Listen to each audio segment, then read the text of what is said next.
Në një deklaratë të fundit të deputetes Duda Balje, ka nxitur një debat të gjerë në skenën politike të Kosovës. Deputetja bosnjake kishte shprehur gatishmërinë për të votuar formimin e një qeverie të re, me kusht që të themelohej një komunë me shumicë bosnjake në Kosovë.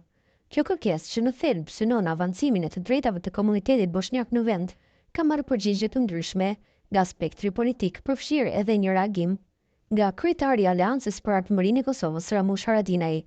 Gjatë një interviste për një medium vendor, Haradinaj u shprehja hapur ndaj kësaj ideje, duke theksuar se nuk sheh ndonjë rrezik për Kosovën nga një komunë me shumicë bosnjake. Çka na rrezikon neve, me qytetarët e Kosovës të komunitetit bosnjak, çka humbim asgjë? U shpreh ai, duke lënë të kuptohet se mbështetja për komunitetin bosnjak nuk e cënon sovranitetin apo funksionimin e shtetit të Kosovës. Por ky qëndrim nuk është pritur mirë nga të gjithë. Një reagim i fortë ka ardhur nga Amina Nuraj, kryetare e Këshillit Kombëtar të Sanxhakut, e cila përmes një prononcimi për gazetën Bota Sot, ka shprehur zhgënjimin e saj të thellë ndaj Haradinajt, një figurë që dikur, siç thot ajo, kishte idhull. Amina Nuraj, e njohur për aktivizmin e saj në mbrojtje të drejtave të bosnjakëve në rajon, ka rrëfyer se që në fëmijëri e kishte admiruar Haradinajn për kontributin e tij në luftën për çlirimin e Kosovës.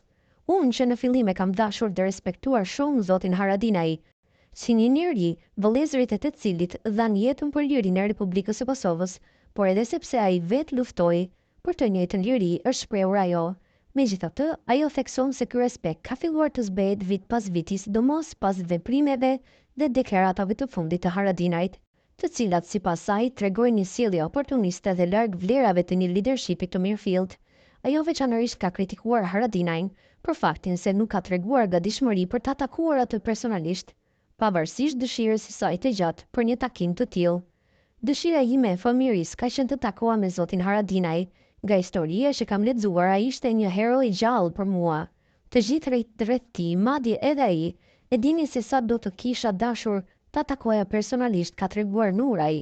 Ajo ka shprehur zhgënjimin e saj për faktin që Haradinaj, sipas saj, ka zgjedhur të takojë Milan Radojčić, një figurë kontroverse dhe e kërkuar në lidhje me aktivitetet kriminale në veri të Kosovës, në vend që të zhvillonte një komunikim e përfaqësues legjitim të komuniteteve jo shumicë, si ajo vetë. Fatkeqësisht ai nuk kishte dëshirë të takohej me Amina Nurajn, e cila është problem në Serbi. Fatkeqësisht ai po takohet me Milan Radojčić, i cili është një hero në Serbi, sepse ai personalisht ka përfituar diçka prej tij, tha ajo, duke sugjeruar se Haradinaj ka ndjekur më shumë interesat personale se sa parime. Nuraj, e zhgënjur nga kjo sjellje, ka vënë dyshime dhe karakterin e Haradinajt si patriot. Ajo thekson se ai nuk është më figura që ajo kishte njohur nga librat e historisë. Respekti im filloi të bjerë sepse kuptova se fatkeqësisht ai nuk është patrioti që pretendon të jetë, por përkundrazi një profiter i luftës i cili mendon se nuk e ka mbrojtur Kosovën. Kosova është pronë e tij dhe mund të bëjë çfarë të dojë me të, u shpreh ajo me tone të ashpra. Kjo përplasje politike e morale vjen në një kohë kur skena politike e Kosovës po përgatitet për një cikël të ri të diskutimeve për formimin e qeverisë, dhe çdo deklarata apo veprim i liderëve mund të ketë pasojë të rëndësishme për klimën e besimit dhe bashkëpunimit ndërmjet komuniteteve.